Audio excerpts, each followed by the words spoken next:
आज Doubtnut app download करें।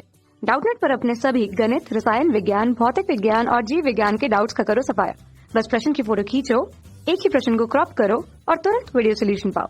अभी डाउनलोड करें। नमस्कार दोस्तों, आज का हमारा सवाल है बिंदुओं 0 0 -2 1 और -3 2 से गुजरने वाले वृत्त के केंद्र के निर्देशांक ज्ञात कीजिए और इस वृत्त की त्रिज्या भी ज्ञात कीजिए। तो आइए इस क्वेश्चन को सॉल्व करते हैं। तो सबसे पहले मैं क्या करता हूँ, हमारे पास 3 बिंदु से गुजर रहा है वृत्त, तो इस बिंदु को ए मान लेता हूँ, इस बिंदु को बी मान लेता हूँ और इस बिंदु को सी मान लेता हूँ। अब हमें क्या पूछा है कि वृत्त के केंद्र के निर्देशांक ज्ञात कीजिए। तो सबसे पहले मैं मान लेता हूँ, माना वृत्त का जो केंद्र है वो है बिंदु P और जिसके निर्देशांक मैं मान लेता हूं x y है।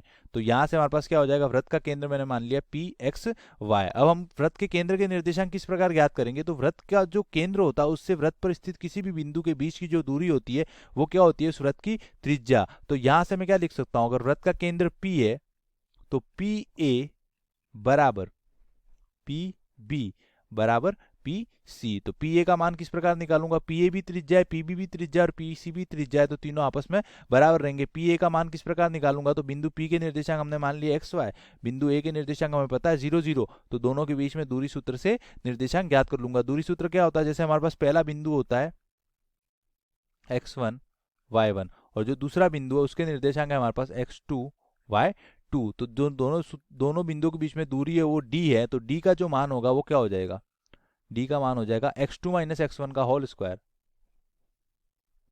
प्लस रूट के अंदर ही आएगा ये भी y2 - y1 का होल स्क्वायर। तो ये हमारे पास क्या होता है, दूरी सूत्र से दूरी का मान। सबसे पहले मैं क्या करूंगा, सबसे पहले यहाँ पर पी ए और पी बी बिंदु को लूंगा और दूसरी बार पी ए और पी सी को लूंगा। तो सबसे पहले मैं पी ए बराबर पी बी करूंगा। तो अगर यहां पर मैं पी ए बराबर पी बी है तो दोनों पक्षों का वर्ग करूंगा, तो ये हमारे पास क्या हो जाएगा, ये हो जाएगा हमारे पास पी ए का स्क्वायर बराबर पी बी का स्क्वायर। ऐसा मैंने इसलिए किया क्योंकि अगर मैं पी ए का मान लिखता, दो बिंदु के बीच में दूरी, तो यहाँ पे भी रूट आता और पी बी के साथ भी रूट आता, तो वर्क करता तो दोनों की जगह दोनों साइड हमारे पास क्या होता, रूट हट जाता, इसलिए मैंने यहाँ पर वर्क कर दिया। तो यहाँ पर हमारे पास क्या हो जाएगा, दूरी का जो स्क्वायर है वो कैसे आएगा, x2 - x1 का होल स्क्वायर, तो x - 0 का स्क्वायर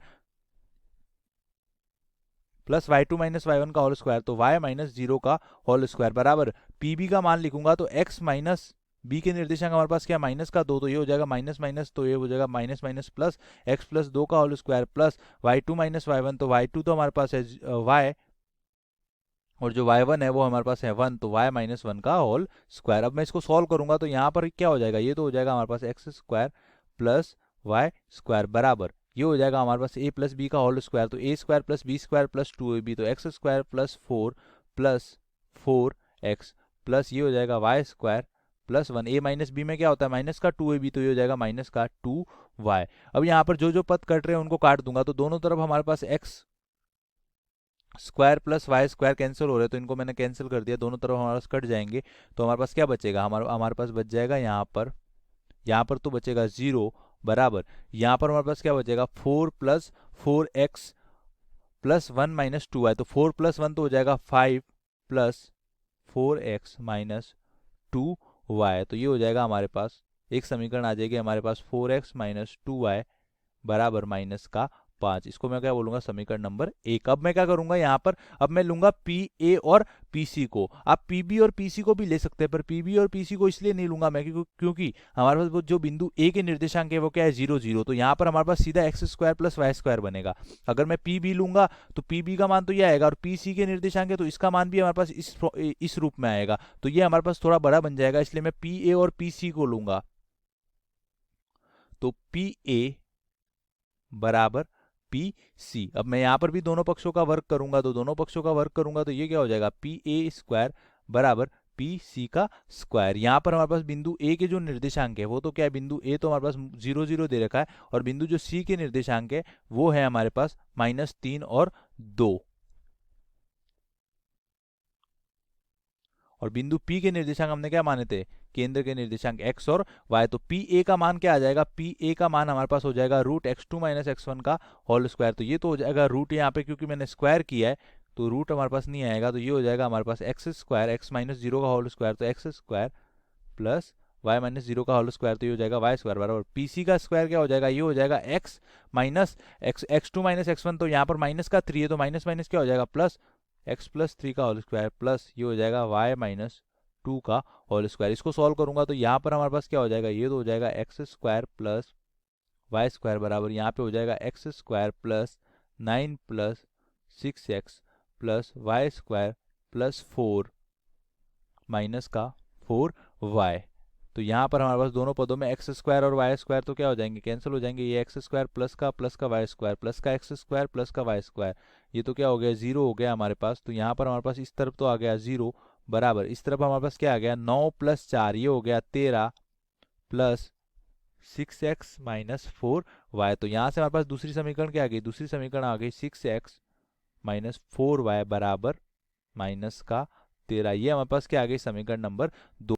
समीकरण 1 और 2 को मैं यहाँ पर हल करूंगा तो हमारे पास क्या आ जाएगा, x और y का मान मतलब वृत्त का केंद्र जो हमने क्या माना था, वृत्त का केंद्र हमने माना था pxy। तो समीकरण 1 और 2 को किस प्रकार सॉल्व करूंगा, तो यहाँ पर समीकरण 1 गुणा 2 माइनस समीकरण 2 करने पर, तो समीकरण 1 को मैंने 2 से गुणा इसलिए किया कि ये हमारे पास क्या बन जाएगा, यहाँ पर 8x माइनस 4y और यहाँ पर भी माइनस का 4y है, तो 4y माइनस 4y में से माइनस 4y जाएगा तो कितना बचेगा 0। तो हमारे पास क्या आ जाएगा 8x माइनस 6x, तो ये हो जाएगा 2x बराबर वहां पे हमारे पास क्या हो जाएगा माइनस का 5 गुणा 2, तो ये हो जाएगा माइनस का 10 और माइनस का 13, तो माइनस 10 प्लस 13 तो ये हो जाएगा हमारे पास 3। तो x का मान आ जाएगा हमारे पास 3/2। तो x का मान 3/2 आया, तो y का मान क्या आ जाएगा हमारे पास, समीकरण 1 से मैं क्या लिख सकता हूं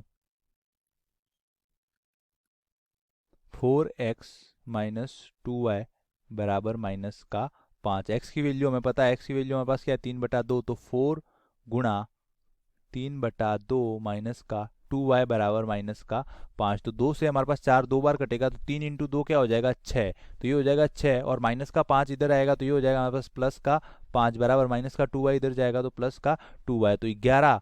तो हमारे पास y का मान क्या आ जाएगा, y का मान आ जाएगा हमारे पास 2y बराबर 11, तो y बराबर हो जाएगा 11/2। तो जो वृत्त का केंद्र हमने P माना था उसके निर्देशांक क्या आ गए 3/2 और 11/2। तो ये तो हमारे पास क्या आ गया वृत्त का केंद्र। अब हमें क्या पूछा है, वृत्त की त्रिज्या भी ज्ञात कीजिए। तो वृत्त की त्रिज्या हमारे पास क्या हो जाएगी, PA PB PC तीनों वृत्त की त्रिज्या है, तो मैं PA निकाल लूंगा क्योंकि A बिंदु के निर्देशांक हमारे पास क्या है 0 0। तो हमारे पास जो वृत्त की त्रिज्या हो जाएगी वो हो जाएगी A बिंदु के निर्देशांक हमारे पास यहाँ पे मैं लिख लेता हूँ, A बिंदु के जो निर्देशांक है हमारे पास वो है 0 0। तो वृत्त की त्रिज्या PA बराबर क्या हो जाएगा √x2 माइनस x1 का होल स्क्वायर। तो 0 माइनस 3/2 का होल स्क्वायर, तो हमारे पास क्या हो जाएगा माइनस का 3/2 का होल स्क्वायर प्लस 0 माइनस 11/2 का होल स्क्वायर, तो ये हो जाएगा हमारे पास माइनस का 11/2 का होल स्क्वायर। तो ये हो जाएगा हमारे पास PA का जो मान हो जाएगा वो हो जाएगा हमारे पास √3/2 का स्क्वायर, तो ये तो हो जाएगा हमारे पास 9/4 प्लस 11/2 का स्क्वायर, तो 11 का स्क्वायर 121/4, 4 लघुत्तम आ जाएगा तो हमारे पास क्या आ जाएगा, हमारे पास हो जाएगा PA त्रिज्या वृत्त की त्रिज्या हो जाएगी 1/4 तो बाहर आ जाएगा, सॉरी 1/2 क्योंकि 4 का स्क्वायर 2 का स्क्वायर क्या होता है 4, तो ये हो जाएगा 1/2 और अंदर 4 एलसीएम आके ऊपर हमारे पास क्या हो जाएगा 121 प्लस 9, तो इसको मैं क्या लिख सकता हूँ 130। तो हमारे पास वृत्त की त्रिज्या क्या हो जाएगी 1/2 √130